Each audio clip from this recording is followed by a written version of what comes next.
Games come and go. Over the years, there have been some absolute belters that ticked all the right boxes to being incredible, but held little to no replay value. Whereas some titles are timeless and will always stand tall for replayability, no matter how long has passed. Slaps only on GoldenEye, anyone? We all have our favourites. 2018 has seen some prime examples too, ranging from massive explorations of both the Old West and New York, with plenty to see and do. Some have taken old concepts and injected new life into testing your reflexes and skill, whilst others retained their classic flair. My name is Rach and welcome back to WhatCulture Gaming. These are the 10 most replayable video games of 2018. Number 10, Red Dead Redemption 2. Let's start with one of this year's biggest releases. It was going to be obvious, as not only is it one of the most replayable games on this list, I'm also fairly certain a lot of people are still exploring their first playthrough. Rockstar really have outdone themselves with the detail and the subtleties in its vast open-world single-player campaign. No two stories are ever the same, as random encounters and world events never occur the same way between two people. Then there's Red Dead Online, still in its early days, but if the experience is anything like the first Red Dead Redemption, as well as the world of GTA Online, it will thrive. Jumping online with your posse and tackling missions and the variety of gameplay modes, there's more than enough to keep you all occupied. With constant updates and support from Rockstar and the fan base to support it, this will surely be a game to stick with for a long time to come. Number 9, Dead Cells. Dead Cells is a blend of old-school platforming and modern try-again attitudes, creating one of the strongest action games of this year. At first glance, a dungeon crawler with an unnamed protagonist, it's so much more beneath the surface. Randomly generated levels with item and weapon placement ensures that no two runs are the same. Upon each death, weapons and buffs are removed, meaning that you will always end up with mixed weapon sets each time. You will die, that's a given, but that's not to scare you off. It encourages you to be active, to keep going, to push through until the next temporary hub. Taking that old school approach before save states were available, Dead Cells expect you to push through until you either finish or die trying. It has the privilege of being positively aggravating. You will curse, you'll get annoyed at where and how you died, how it wasn't your fault. It was the game, stupid bloody game, oh my god, but you will try again. And you will not let this gorgeous, frustrating game beat you. You will smash it. This time, this is the run. Maybe! Number 8, Marvel's Spider-Man. Insomniac's take on the web-slinging teenager with more power and even more responsibility blew everyone's mind earlier this year.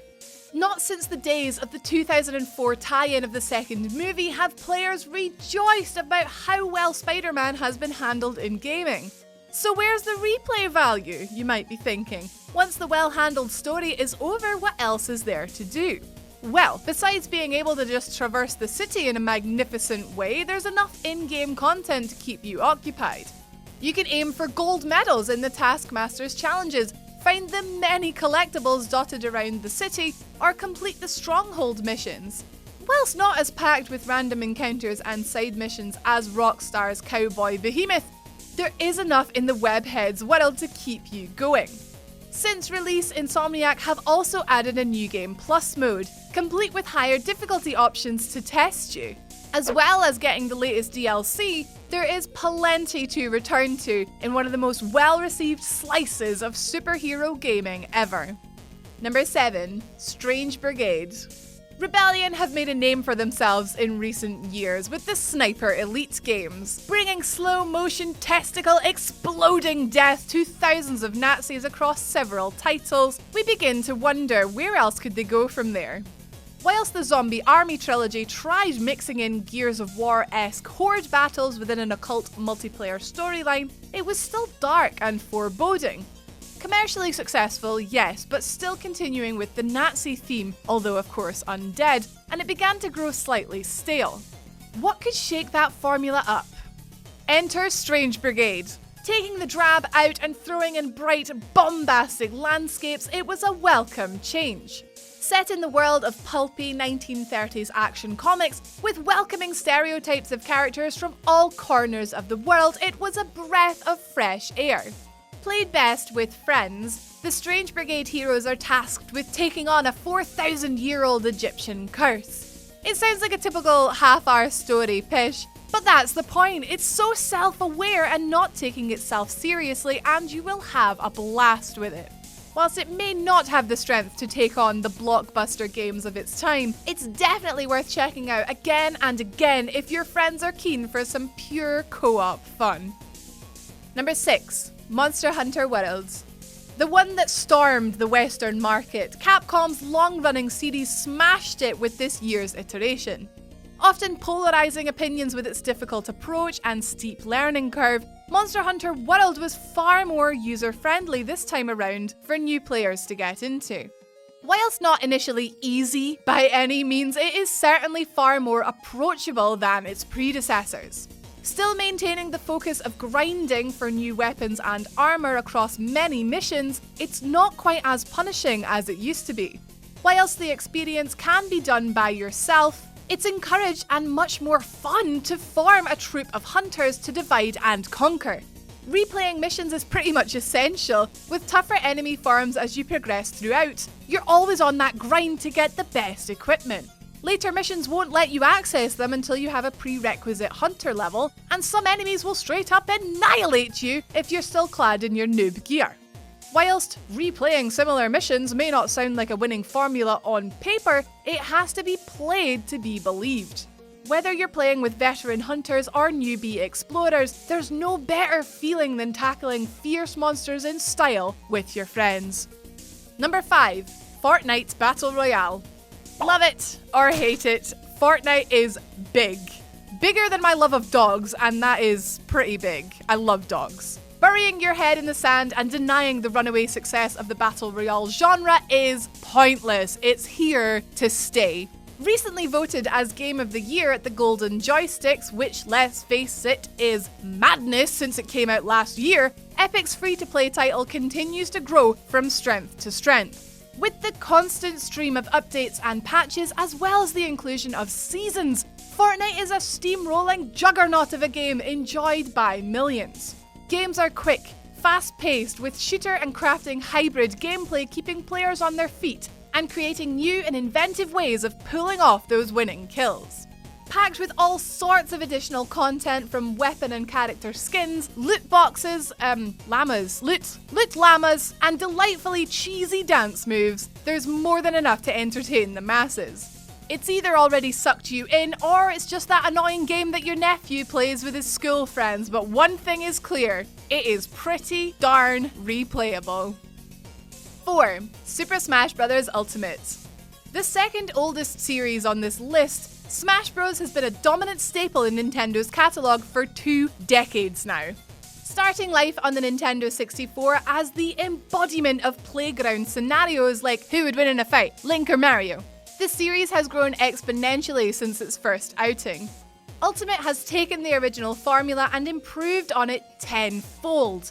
Boasting a roster of over 70 characters from all aspects of Nintendo's back catalogue, it encourages you to keep on that grind. Mostly because pretty much the lot of them require unlocking through progression, not paywalls. That is not a bad thing. That's what we had to do with most fighters back in the day, and that is what made the core game absolutely worth it. That doesn't mean that Ultimate is relegated to that single-player hustle though. Oh no, no, no! The heart of Smash has always been its multiplayer. Get some friends round or brave it online and smash the hell out of them. Number 3. Forza Horizon 4. So much to do! So much bonny Scottish countryside to explore! No bias here, I swear. Turn 10 struck gold when they launched their first breakaway title to their realistic motorsport counterpart back in 2012, having now released the 3rd sequel to the series.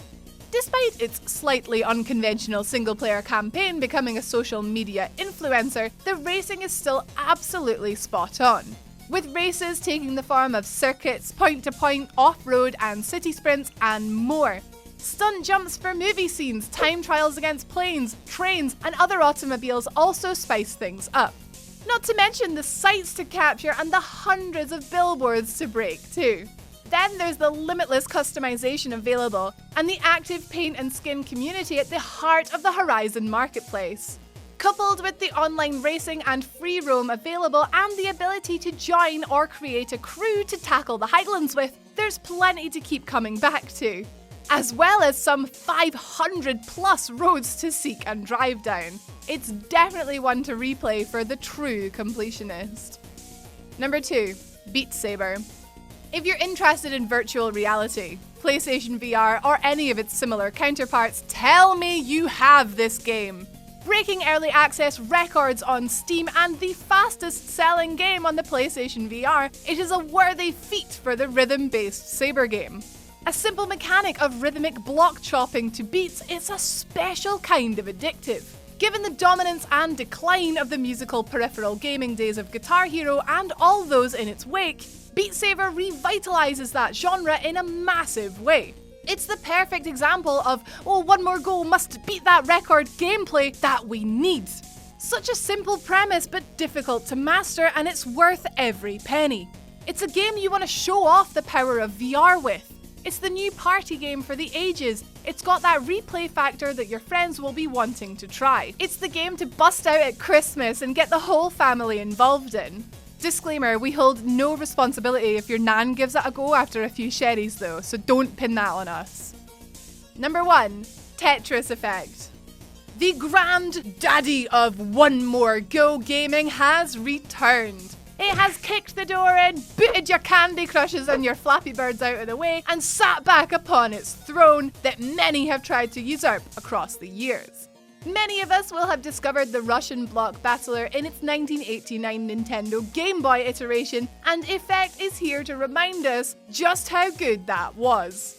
Despite a few new gameplay additions like the zone mechanic that allows you to take out more than 4 lines at once, the heart of Tetris remains the same. Given the modern stylings of more recent offerings like Lumines and Res, Tetris Effect is as much a visual and oral treat as it is a gaming one.